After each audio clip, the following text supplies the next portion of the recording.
Welcome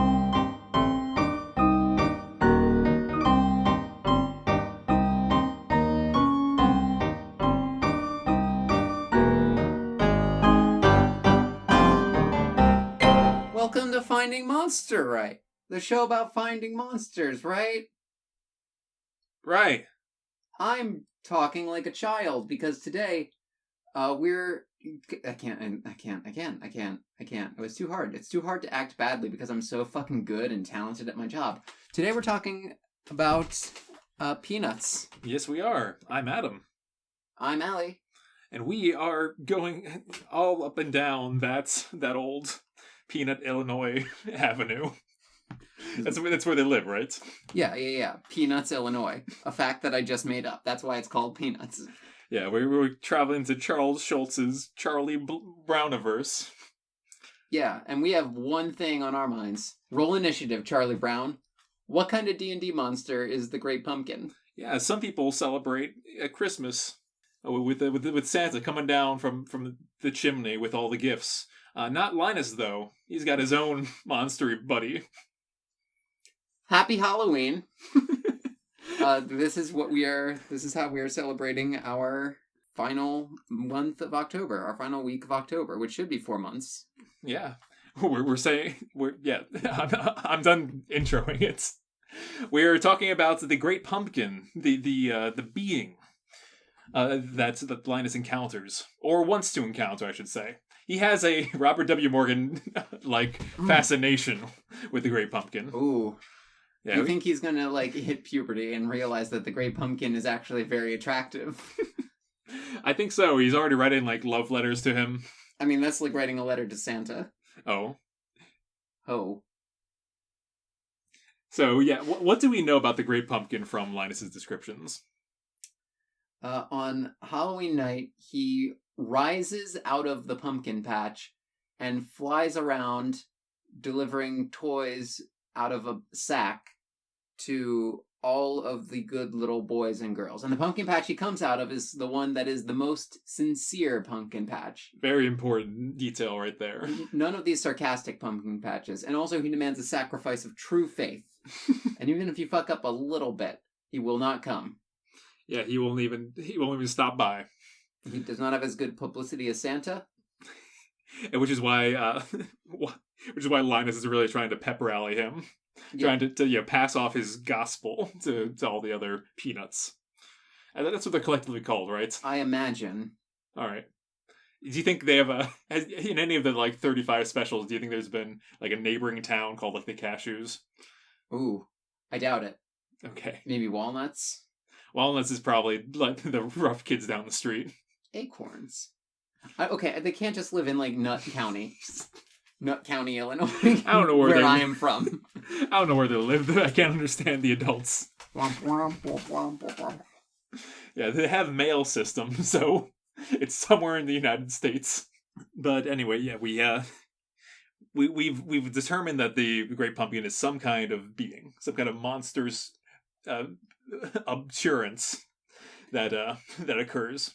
Right. Yes, the Great Pumpkin is some kind of a monster. And we want to know more about it. So we did sit down and watch the entirety of It's the Great Pumpkin, Charlie Brown. But I also recommended that we watch It's the Grand Pumpkin Millhouse or something like that. A segment from one of the Simpsons Treehouse of Horror anthology episodes. Yep. Season 20. Yep. And there were some funny bits. Yeah, there's some funny bits. The Great Pumpkin was a giant Great Pumpkin. Yep, he was a giant pumpkin who was very mad at everybody for eating pumpkins. Mm-hmm. Yeah, he was had racially motivated motivations. All pumpkins are racist. I just admit it. Which, for 2008, was pretty prescient. It was right on the money there. So yeah, no, we've done our homework. We've traveled to the table, and it's time for us to hang on. What are peanuts? A legume? Yes. Like a bean. Like a bean. You plant them in the ground, and they grow from them. I guess. I'm pretty sure. Is that right? Yeah. You have peanut plants? Do you plant a peanut in the ground, and that makes a peanut plant? Yep. Little stems come out of it. No, yeah, they're seeds. Yeah, they're seeds. Which is funny because that's is also the contents of a pumpkin. I suppose you're right. We have assembled various monster manuals from D&D 5th edition, and we have used our collective knowledge and resources to determine what monster might the Great Pumpkin actually be, though. Yeah. Yeah, so let's... do you want to start off with one, or shall I? I'll start off with one. Okay. Did you perhaps crack open Mordenkainen's Tome of Foes? Mine are from the Monster Manual and the Creature Codex. All right, great. Well, that's good. I'll start with one that you definitely don't have. Okay. And that is the Eidolon. All right, tell us about this creature. So, I'll just read directly from the Monster Manual for a bit. The gods have many methods for protecting sites they deem holy. One servant they rely on often to do so is the Eidolon, a ghostly spirit bound by a sacred oath to safeguard a place of import to the divine. Forged from the souls of those who have proven their unwavering devotion, Eidolons stalk temples and vaults, places where miracles have been witnessed and relics enshrined to ensure that no enemy can gain a foothold against the god's cause through defilement or violence within these sites. If an enemy with such intent sets foot inside a warded location, the Eidolon plunges into a graven vessel, a statue specially prepared to house the souls of these protectors. The Eidolon then animates the effigy and uses the borrowed body to drive out the intruders bent on plundering the relics it is charged with guarding. Okay. Creating an Eidolon requires a spirit of fanatical devotion, that of an individual who, in life, served with unwavering faithfulness. Unwavering is a key word. I meant when he comes. Upon death, a god might reward such a follower with everlasting service in the protection of a holy site. A sincere pumpkin patch, possibly. An Eidolon has no purpose beyond guarding the place it was assigned to and never leaves. Undead nature, an Eidolon doesn't require air, food, drink, or sleep. There's another paragraph that I don't think is really as relevant. So, pros and cons. Okay. All this talk of unwavering devotion and stuff. It's definitely present. It also raises the question of who is the god of Halloween. All Hallows Eve is the eve of All Saints' Day, which I guess means that Yahweh is the god of Halloween. But also, like, what about Samhain? Wait, who's in charge of Samhain? Is it, like, if that's, like, a Wicca thing, then it's, like, the triple goddess and the horned god or something, right? I know that there's a lot of horn god imagery in Halloween. Hmm. But yeah, no, you're too deep down, not my rabbit hole. Now, problem.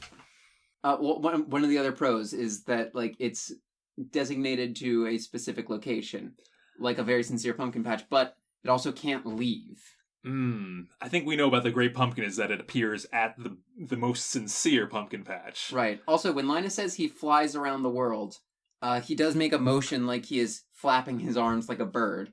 Rather than, so he's flying under his own power rather than a magic sleigh. Yeah, I see what you're saying there.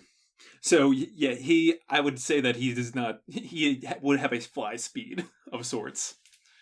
Okay, that's an interesting limiter. That is the limiter that I had on my list, personally. The Eidolon does have a fly speed of 40 feet and a hover. When it possesses a sacred statue, that becomes a speed of 25 feet. So I guess who's to say if a pumpkin counts as that sacred statue? Yeah, maybe it can fly into a statue, and, like, that's what... Okay, maybe. Like, the gods send down an Eidolon to the most sincere pumpkin patch. Or perhaps send forth. Like, perhaps, like, the old gods of Halloween are buried beneath the earth, and they need to find, like, a pumpkin patch of sincerity. Hollow Earth gods. Yeah, I think that's a possibility. Because the gods are dead and they've been buried because Samhain has been overtaken by Halloween. Mm-hmm. And, like, all those old gods have been Christianized. And so he's striking back with a being, a helpful buddy, rising forth to a place of faith. This is really cool. But, like, I mean, shit, that's awesome. All right, I mean, I'm just writing this quest now. But it also mentions that he doesn't leave the place, so I think maybe that's not. So that's a point against him. Yeah, there's definitely some cool points in favor and some cool points against. So mixed review. Yeah. Yeah. All right, why don't we hit up one of yours? This guy is called the homunculus. You've seen him before. I have. He looks like a little gremlin buddy, and he's got wings. You can make him by putting jizz into an egg. I saw it on YouTube. A homunculus is a construct that acts as an extension of its creator, with the two sharing thoughts, senses, and a language through a mystical bond. Master can only have one homunculus at a time. Attempts to create another one will always fail, and when its master dies, the homunculus also dies. The homunculus is a different interpretation of the Great Pumpkin, is that Linus, through belief, has constructed this little tiny construct. This great, large construct. It's called great. Right. However, in the special, we see that a beagle the size of Snoopy can rise from the pumpkin patch in a shadowed fashion so convincingly that Linus believes that it's him. So I don't think the construct has to be too big. Not the best fit, but I just want to throw it out there that perhaps this might be a construct of Linus's creation. Okay, yeah. Yeah, if we're applying D&D logic and magic to the Peanuts world. Now, you did also mention how in the span of 2 seasons or 2 specials, Linus goes from believing in Jesus to believing in the Great Pumpkin. I did. So his belief structure, I think, might not be the most sound. But I just want to throw this out there as a challenge 0 rating of what this simple monster could be. Yeah, I think that's possible. Is there anything about the homunculus that screams Great Pumpkin, though? No. It just screams in general. So. All right, well, yeah. No, that's a creation, kind of, as it were. Do you have another monster for us? I do. Let me know if you have this one, a beholder. I do. Okay.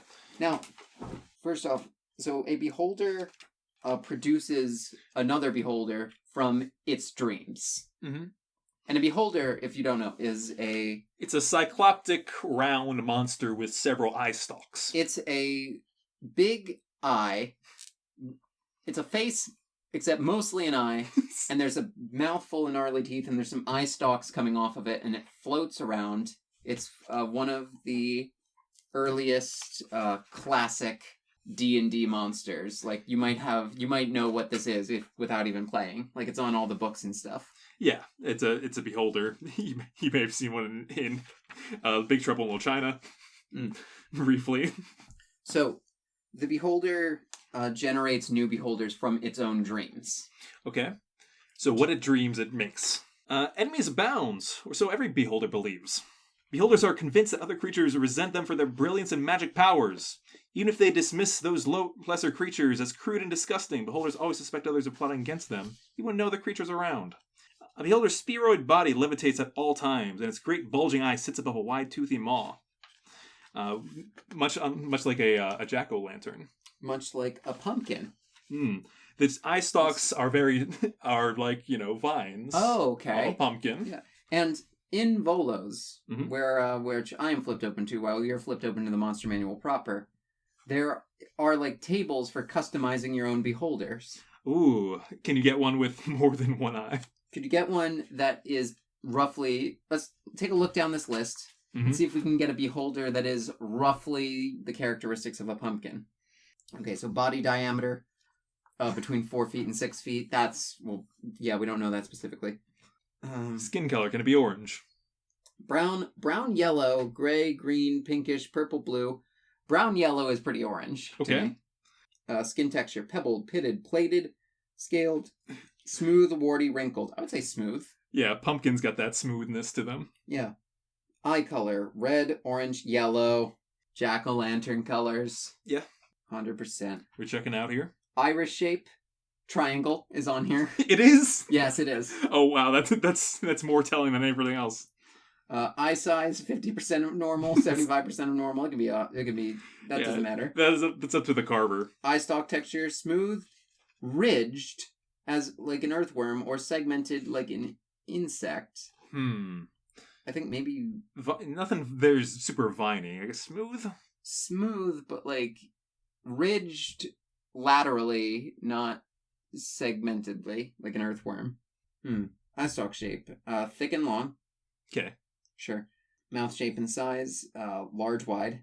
Teeth shape, thick and pointed, human-like fanged, thin and needle-like, double row. I think just his table to begin with is the makings of a jack-o'-lantern. Yeah. This is what they did in the special when they're trying to, like, all right, what eye should we pick? Right, if we make the eyes like this... As they defaced Charlie Brown's head. Which, like, why... Like, we needed to draw on Charlie Brown to come up with just, like, a standard jack-o'-lantern. I don't know. It's like that... It's like it's a cartoon for children or something. God. So what kind of personality traits do we think the Great Pumpkin has? Is benevolent the right one? He does give gifts. I enjoy lording my superiority over others. Cold, emotionless logic is the way I defeat my foes. I determine if a creature is worth keeping alive within the first minute of speaking to it. I frequently dream of a particular creature and am certain it is trying to manipulate me. I pretend to be insane so my enemies underestimate me. I am weary of frequent interruptions. Assassination attempts are the only events that quell my feelings of loneliness. I sometimes fear that I'm a flawed abomination. So what kind of personality traits does this Great Pumpkin Beholder have? Because I am going to go ahead and say I am weary of frequent interruptions. Yes, he's not very patient. He's looking for the best of the patches. Ooh, wait. Beholder ideals. Perfection. Although... I have a quick question. Mm-hmm. Quick aside. Why is there still a pumpkin patch on Halloween? Would they have been harvested, all of them? Mm-hmm. I think so, right? Yeah, so I guess there's I guess not as big of a crowd as I think he's pulling from. Maybe these pumpkins are, like, set aside for, like, November, like pumpkin pie and stuff. Oh, okay. Not all of them are used on Halloween. Oh, thank you very much. You're welcome. Beholder names. Braxix, Chelm, Derukoskai, Edlax, Famax, Irv, and so on. Yeah, so I think he's got a lot of the key characteristics, but not a lot of gift-giving from beholders. I would say definitely not, no. But then again, the Great Pumpkin never delivers gifts. Technically, yeah, so he's on a technicality right now. Technicality. But I think he's the closest looking one of the ones we've seen. To a giant pumpkin, yes. Yeah. So this next monster of mine, I'm going to flip open to it right here. I'm going to go ahead and say, well, Eidolon or Beholder, which one makes more sense? Because right now I'm thinking Eidolon. Between them, yeah, Eidolon's got the cake at the moment. So, as you can see right here, the Flame Skull is a head that's about... No, I just want to... It's also on the same page as the Flump. Okay, well, I mean, both of these are... small, round, flying things. The flame skull is the size of a skull. It's a skull on fire that flies around and I think tells jokes. I'm looking at this art and, like, I hope that's true. He shoots laser beams out of his eyes, and he That's a cool god. He also follows directives given to it when he was first created. So if the directive was deliver toys to boys and girls every Halloween, rising from the best pumpkin patch, then, I mean, technically... With what hands? He does not need somatic or material components to cast spells. Can he cast Mage Hand? Yes. Or possibly, I don't know, Demiplane to carry all those toys? Or like a bag of holding? You can Mage Hand a bag of holding, technically. So, I don't think he's the top one. Where's the Great Pumpkin get his toys from? Santa's got a factory full of elves. Maybe they're all like the reject toys. Maybe this is like a Nightmare Before Christmas situation. Where he delivers a bunch of like fucked up like snakes and gremlins to the kids. Like you do. Yeah. But really, the one I want to talk about is the Flump. Oh, okay. Intelligent and wise. Flumps communicate telepathically. Though they resemble jellyfish, Flumps are sentient beings of great intelligence and wisdom, possess advanced knowledge of religion, philosophy, mathematics, and countless other subjects. Knowledge of religion is very good for the Great Pumpkin. Yeah. Flumps are sensitive to the emotional states of nearby creatures. If a creature's thoughts suggest goodness, a Flump seeks that creature out. When facing creatures that exude evil, a Flump flees. A Flump flees. A Flump flees. Yeah, that's a tongue twister for you. So they latch onto like positive emotional psionic energy. So being really sincere would actually attract a Flump. I like that. I think I like Flump more than I like Beholder.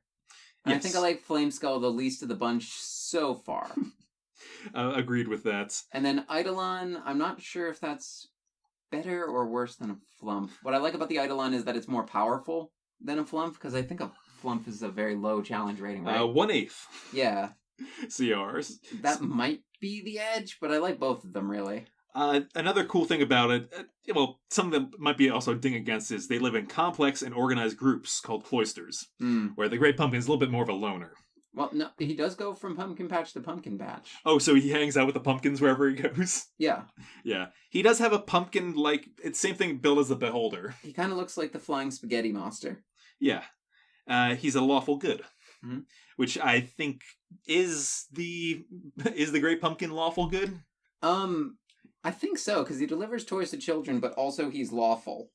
The lawful is the, like, I gotta follow the rules. I read a very interesting point about William Blake, the poet, recently, where he said, where they summarized like a recurring theme in his nature that to be lawful and good is oxymoronic, because loyalty to the law obviates the individual of moral authority. And I thought that was some fire beats. Whoa, dicks! I gotta reclaim my brand. What's the next monster? Maybe this next monster will be your brand. Okay. The next monster on my list is another well-known sort of monster, the Scarecrow. Oh, yeah, he's a scary boy. At harvest time, when death revisits the twilight world and summer's blossoms bow their withered heads, eerie scarecrows loom in silent vigil over empty fields. This is... Whoever wrote the Scarecrow entry, like, went really hard into it. So, right, he's seasonally appropriate, that's for sure. With immortal patience, these stoic sentinels hold their post through wind, storm, and flood, bound to their master's command, eager to terrify prey with its sackcloth visage and rend victims with its razor-sharp claws. The Scarecrow is animated by the bound spirit of a slain evil creature, granting it purpose and mobility. It is this uncanny presence from beyond death that allows a Scarecrow to inspire fear in those it gazes upon. So I think the Scarecrow has a couple existing dings that we have. Yep. Can't fly. Does not fly. Low CR. Yep. And really, really evil and scary. There's nothing saying that the Great Pumpkin's not evil and scary. Yeah, I think alignment-wise we're all over the place. But yeah, his visage is particularly frightening. Yeah. It honestly does look a little jack-o'-lantern-y. That is true. All right, but I'm willing to throw out Scarecrow as a contender. I'm willing to put that bottom of the list. Probably below Flameskull. Wow. Yeah. So let's take a little trip. Okay. To the plane of fire. Oh boy. I'm sorry, the plane of Earth. Much less hot. To see the Tao. Dow. The To Tao. see the Dow. Have we done Christopher Walken yet? No, and we will, and we haven't yet either. Hey Adam. Hey, how's it going? Hey, listen. You want to kick this football? I don't know. Do you have a binding contract? I don't, but trust me, Scout's honor. Oh, okay. They don't like weird people in Scouts. Oh no! I like how we do like a peanut skip between every monster. Yeah. Well, hey, that's good. That keeps this from being just another fucking list episode. Which, if the Pokemon episodes and the lockdown episodes are anything to go by. So Tao are a type of genie. They are made of earth. Mm-hmm. They carry a maul. They look unfriendly. Very. But they have a burrowing speed and a flying speed. Okay, and this is something that I pointed out when we were talking about the special. Like, what does it mean to rise out of the pumpkin patch? You can interpret that as either like dig Pokemon attack, or like flying from seed. Flying from seed. But like they also can cast the spell Detect Evil and Good. Oh, okay. Which might help with locating that sincerity. That's an interesting point. Yeah. Unfortunately, the Adal never assists a mortal unless the genie has something to gain, preferably treasure. So it might be an inverse relationship here. Is there anything more worth treasuring than the faith of a child? Well, let's see. Dao care nothing for the poverty or misfortune of others. Adal might grind powdered gems and gold dust over its food if to heighten the experience of eating, devouring its wealth as mortals consume a precious spice. This doesn't sound very autumnal so far. I would agree. Besides being the earthen being, so let's say I'm gonna put Dao down the list. Not to consider, but they can fly though. Yeah. Yeah. So, do you have another one for us? Yes, I do. This is so the Great Pumpkin is a lot like Santa. Yes, in many ways. Which raises questions about how Linus came up with this idea in fiction. Like, did he just decide that there was a holiday mascot for every holiday?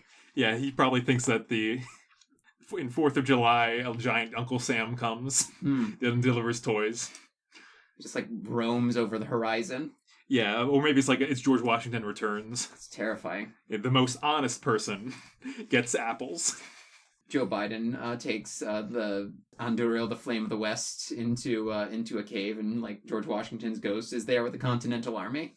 So, that got me thinking: what's Santa in D&D?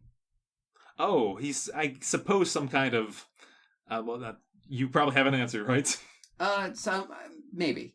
Okay. So, large. Well, I mean, I'm thinking about what Santa was, and I thought, like, he's got a lot. He owes a lot to Odin the Wanderer, and Odin the Wanderer is also kind of an ancestor of Gandalf. Gandalf is an angel. I was thinking Diva, and that kind of led nowhere. So I just went back. Santa's an elf. I didn't think too hard about this because this is the whole episode. Yeah. But for Santa this time. So Santa's an elf. Eladrin. An autumn Eladrin.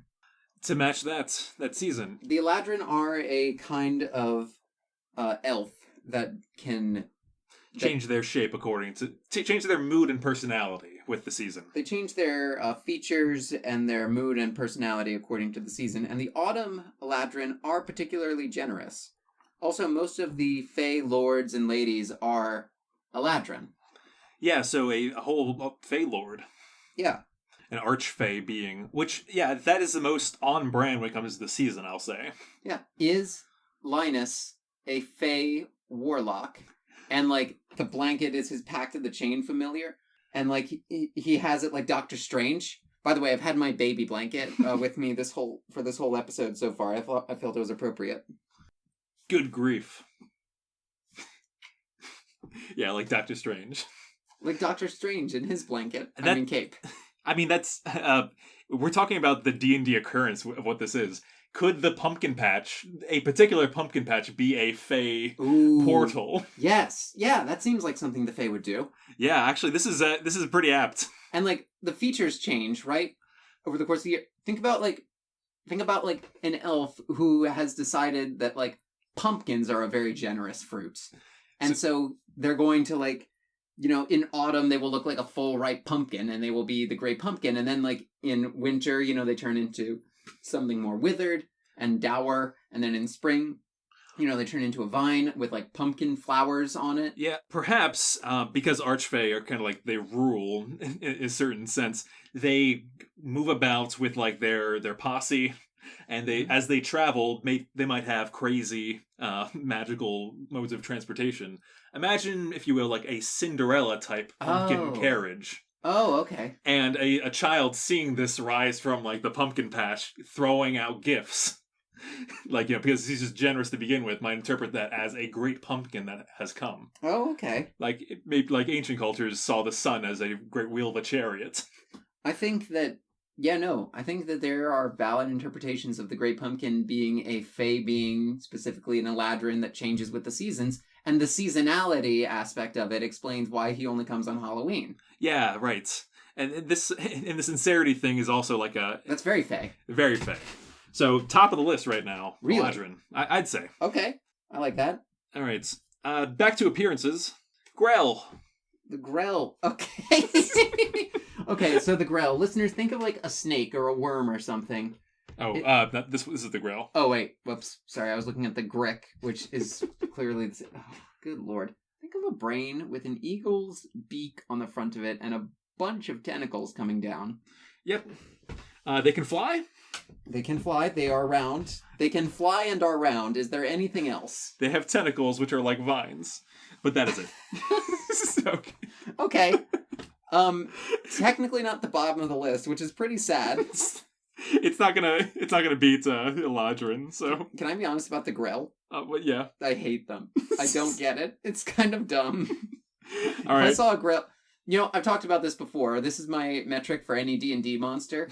Is if I saw it in a dark alley, would my reaction be like, fear or interest? Or would I just say like, who gives a shit? This is a who gives a shit. Who fucking cares? You're a 3. Yeah, get out of here. Who the fuck? I don't give... Like, if I saw that floating in an alley, in real life, mind you. Yeah, right. I would be like, what the fuck is this? I don't care. And I would leave. All right. I would simply leave. Next monster. What? I I know, no, don't do it again. Doom doom doom. No. So the peanuts. It's Liza and Lucy, but really fast. I'm gonna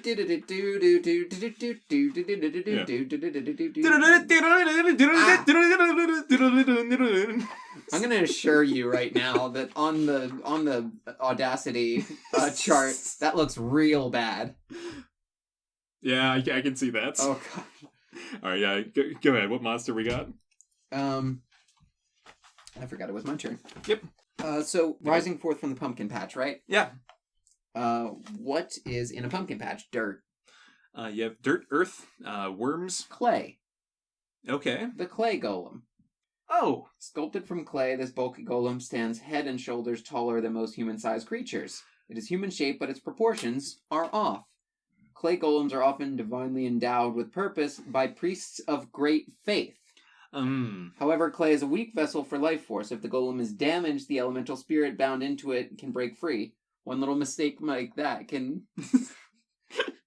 Such a golem runs amok, smashing everything around it until it is destroyed or completely repaired. Okay, so a golem created by Linus. Fortunately, D&D has metrics for how to make golems with the Manual of the Golems. True. And in order to create a clay golem, you need 30 days and 65,000 GP.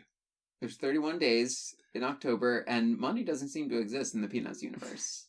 It's peanuts to them. Mm. So yeah, the 30 days actually lines up pretty well. It's the October month. Right. And you could make it shaped like a pumpkin, I guess. Its proportions are off. You can make it kind of bloated. Can it rise or fly, though? It can rise out of the pumpkin patch from, like, the soil. Maybe this is the last component of the ritual. Okay. Is you need to wait in the pumpkin patch all night. Like, the last bit of the ritual is, like, my uncle left me this house, and I need to stay in it for one night with my friends.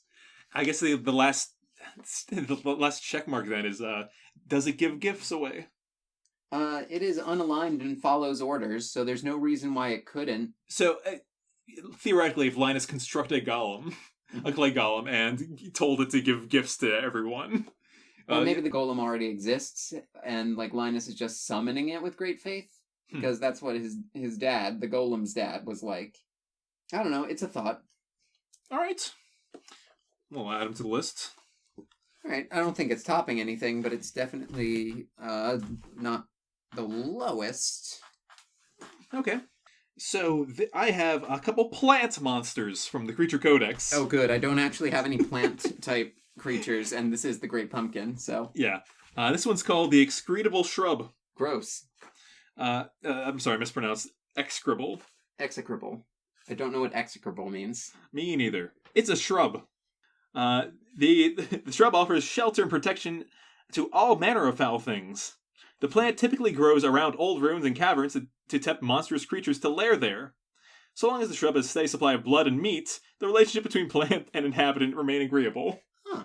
So, this is an interesting concept, I think. I like the idea of there's also the possibility of a great pumpkin that rises up and eats Linus. Rise up. 10-foot burrow speed. 10-foot burrowing speed. Yeah, so this is like an evil pumpkin that calls all the monsters of Halloween forth to it to layer beneath it. This is more Linus falling for a trap, which I don't think, by the metric of this episode, I think we can believe that. Yeah. The Great Pumpkin is the football. And Linus is Charlie Brown. It's not in there for no reason. It's symbolism. Your god is wrong. Alright, the sequence between this one next monster is Snoopy flying and killing Nazis. He's not killing Nazis, he's a World War I flying ace. Oh, he's killing Germans.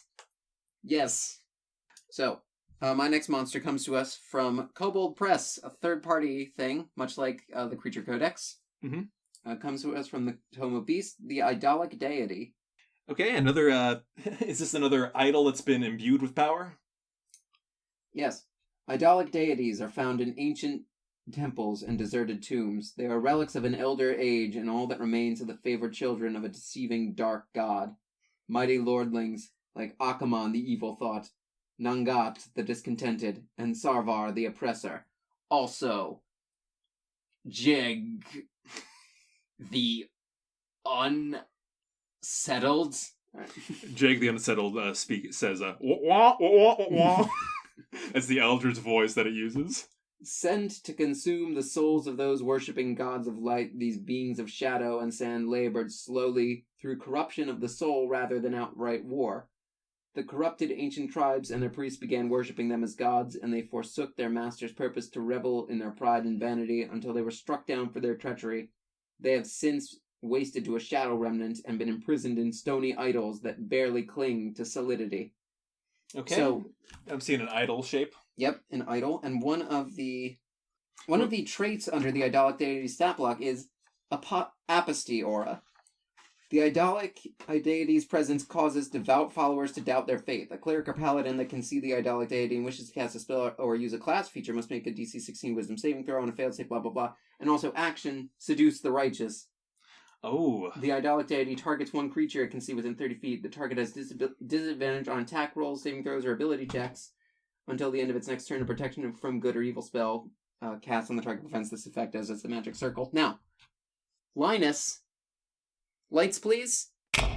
Linus is a follower of a god of light in the form of Jesus. The Great Pumpkin is an idolic deity that has stolen Linus's faith away from the Christ baby and put it into a big fruit. I did not think we were going to have this many theories about the Great Pumpkin. I clearly did. Yeah, no, he is a stealer of Linus. Yeah.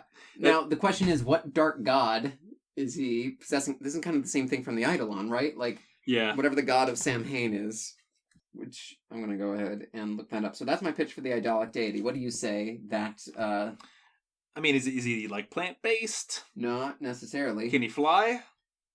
Yes. They can float. Okay. Float's good. Yeah, they have a fly speed of 30 feet. Does it say anything about giving gifts to lure them in, or is it just a feature of theirs that they kind of charm them? It doesn't say that there's... Well, here's the thing. Like, the Great Pumpkin does not deliver gifts to all the children in the world. You don't get presents on Halloween. This is a lie that Linus believes. Like, we have to believe that. Because otherwise, like, why would... By the nature of this monster, it doesn't truly appear to Linus. Right.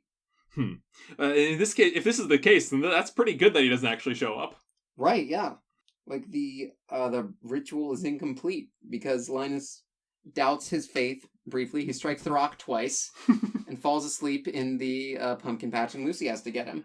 And then Lucy cuts Linus's hair, I think, and delivers him to the Philistines. I think it's Sally, not Lucy. Lucy's his sister. Well, yeah, but Lucy is the one who gets him out of the pumpkin patch. Oh, right. I understand the Samson and Delilah thing, but, like... Yeah. There's a very clear Delilah in this situation. Tied you to a kitchen chair. And that's weird, right? She sat you down by a little piano. The fourth, the fifth. But you don't really care for music, my sweet baboo. So I think it's good, although I heard you were a sweet baboon. No, never mind. Do you think that Idol would be picky in this situation? Hmm. I don't think he would, turn Linus away Okay. for, like, a couple strikes. But he's definitely up there. This is the top 3, if you ask me. Yeah, I would say so. My last monster here is the Vines of Nemthir. The Vines of Nemthir. Looks like this. Mm-hmm. It's like a tree, but it's also like a monster. It's got like a tentacle beard and some skulls in it and some broken spears. And Vines of Nemthir are born from the sites of bloody battles where 2 armies leave the ground seeping with ichor littered with tools of war. The plant life in the area soaks up both the physical remains and the psychic trauma of the deadly battle Vines of Nemthir arise. When they have soaked up enough death, they can merge into a single creature made of entwined vines and leafy plants, dangerous thorns, and blood-red flowers. This creature also incorporates the remnants of battle that forms, fragments of armor, weapons, limbs, bones, you name it. So while it does not drink blood directly, it does gain nourishment from planting its roots in blood-soaked soil. It's a plant. It's in this book. It's very high CR level. And it can burrow. That's not enough. No. Okay. I think the stats arguably line up, except for the alignment. Neutral evil, yeah. It is a plant. It is roughly ball-shaped. That's about it. Yep. Unless the pumpkin patch was some kind of terrible battlefield, but I don't know what happened to Charlie Brown. I don't know if there's some kind of invaders that sound like the adults there. Huh. Well, I have one last monster. Okay. Well. The Revenant. He's alive, damn it, because Leo is strong as hell. This is another type of undead. Yep. It's a ghost with unfinished business. Yep. A Revenant forms from the soul of a mortal who met a cruel and undeserving fate. It claws its way back into the world to seek revenge against the one who wronged it. The Revenant reclaimed its mortal body and superficially resembles the zombie. However, instead of lifeless eyes, a Revenant's eyes burn with resolve and flare in the presence of its adversary. If the Revenant's original body was destroyed or is otherwise unavailable, the spirit of the Revenant enters another humanoid corpse. Regardless of the body the Revenant uses as a vessel, its adversary always recognizes the Revenant for what it truly is. Now, forget about the D&D Revenant for a second. Forget about all the specific rules of the D&D Revenant. Okay. There's a Revenant that you and I both know that I think matches the descriptor. Is it the Great Pumpkin? Return of the Jack. Return of the Jack. Oh, you know that I'll be back, Jack. Jack. Jack the... Jack of the Lantern. Jack be nimble. Listen to our Jack episode from last Halloween, where we talk about all different Jacks throughout Fables, because they're all the same dude, and he gets into all kinds of trouble. Yeah, I think... He's a trickster god-like being. He's a trickster. He knows about trickery from the devil, who, does like to steal souls away from Christ. So maybe this is like Jack getting in good with the devil, because he figures that's easier than getting in good with heaven. So he, in order to get good with him, inhabits a pumpkin? In order to get good with him, he steals faith away from Jesus. Like, he steals some of Linus's faith. I see. Like the idolic deity does. Yeah. Linus, despite having the faith the size of a pumpkin seed, cannot be, is swayed into the allure that Jack provides. Right, which Jack is basically cursed to wander between heaven and hell on Earth. Mm-hmm. And he's wanders the void carrying a lit jack-o'-lantern or turnip, possibly. Or a pumpkin. He's called the Great Pumpkin, like how a mercenary might be called like the first sword of Bravos or whatever, you know? Yeah, I see what you're saying. In the same, similar to the Eladrin theory I had about it's like a pumpkin carriage. Yeah, it's like his icon is this lantern. Yeah, yeah. So I don't think that's bad. The one thing I know possibly has a pumpkin head. Yeah, in some iterations. Mm-hmm.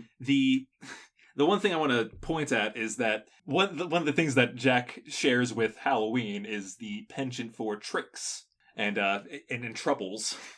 And if he was giving away gifts to kids, would those be good gifts Or would those be like prank gifts? I think they'd be prank gifts, but also the Great Pumpkin does not deliver presents. Yes. That's what I'm getting at. Maybe a great prank to play is to not show up to the one person that believes in him. That's pretty funny. It's a pretty good prank. That's pretty funny. Again, the Great Pumpkin is the football. Lucy was the true follower of the Great Pumpkin all along. She's the trickster. Yeah. That's the trickster motive in the episode. Yeah. And so, like, when maybe Lucy, like, doesn't remember going to get Linus from the pumpkin patch at 4 a.m. Maybe, like, that was just the spirit of Jack, just like hijacking her. Well, we didn't even mention this. The episode begins with Linus and Lucy getting a pumpkin from the pumpkin patch, and Lucy stabs into it violently. And Linus lets out a cry of anguish. He says, "You've killed it." And that's probably the inciting incident for this Revenant haunting. Oh my god. Jack, like... That was the Great Pumpkin. That was the Great Pumpkin, and it possessed Lucy. Or, like... And, like, Lucy keeps going back to the pumpkin patch, like, telling Linus, like, no, come on, you're being an idiot, don't do this. And Linus is like, you'll see, you'll all see. And, like, that's the joke, is that, like, I told you not to, but you still did. Yeah. Meaning at one point, Jack did show up and give Linus a present in, like, years past. Wow, I think that has added up. It's all there. This really added up. Yeah, and you can add any fae flavor that you want on it. It's D&D. Yeah. So yeah, Jack comes from a fairy tale. Yeah. Well, there you go. Jack the Revenant is the Great Pumpkin. Jack of the Lantern is the Great Pumpkin. Wow, I did not think we would get... We had so many theories. We did. And they all slapped on like you might slap on a sticker on a pumpkin if you were a cheater. Wait, what? Some people put stickers and paint them. That's dumb. You gotta carve them. You gotta carve them. Get a knife. That's the fun part. Kill the pumpkins. It's already dead. What's the worst that could happen? You get haunted by a revenant? Good point. But here's another thing. You don't have to feel bad about killing the pumpkin. It's already off the vine. It's already dead. And fruit is made to be eaten. Yeah, right. That's the purpose. That's why plants grow fruit. It's like if pigs just grew hot dogs on them. Which is a horrible nightmare I'm now gonna have. Thanks, Allie. I don't think that's a nightmare. Oh, right, I forgot you're a fucking lunatic carnivore. I'm just saying if pigs grew pork like sheep grew wool, that's good for everybody. So uncomfortable to imagine. Yeah. I do not want to... You are Monsanto right now. Would you like to take the Great Pumpkin to the final rating place? Yes. Yes, the graveyard where we plant these pumpkin seeds for next harvest. Do you plant pumpkins in a graveyard? I think that would grow pretty well. I don't. I think that might be how you get, like, a blood demon or whatever kind of plant you're looking up. That's probably how you get a revenant in a pumpkin, to be honest. Oh, yes. Yes, that's how that happens. It's really sincere because that's why. Because it's... he's just mispronouncing cemetery. I also think, like, sincerity is something you would look for in, like, a mark for, like, someone to trick. Oh, yeah. He's a rube, clearly. Yeah. All right, well, ranking the Great Pumpkin. I mean, Jack got us pretty fucking good with this trick. I didn't even know he was going to show up. Yeah, I did not even know. This is a 10 out of 10 prank from me, Jack with a Lantern. You know what? I'm pretty mad about this prank. I think I might give him a low score. Okay. I'm going to give him a 10 out of 31. Oh, shit. Nice. Wait, let me see if that adds up to, like, a good score, because I do want the score to be okay. The score is probably like a 30. Alright, that between our scores, that totals out to, like, a 66%. Okay, that's fair. Okay, 666. Have a nice one, Jack. See you next Halloween, I guess. What is going to be that time? He's just going to keep showing up. As long as we keep doing pumpkins, I guess. So, thank you for joining us this wonderful Halloween. If you enjoyed the podcast, share it with a friend. We want everyone out there to have a laugh because they're so precious in this world. Laughs are precious. Tune in next time when we go to space or something. Yep. Bye, Jack. I promise I'll see you again. Jack. Hey. I promised.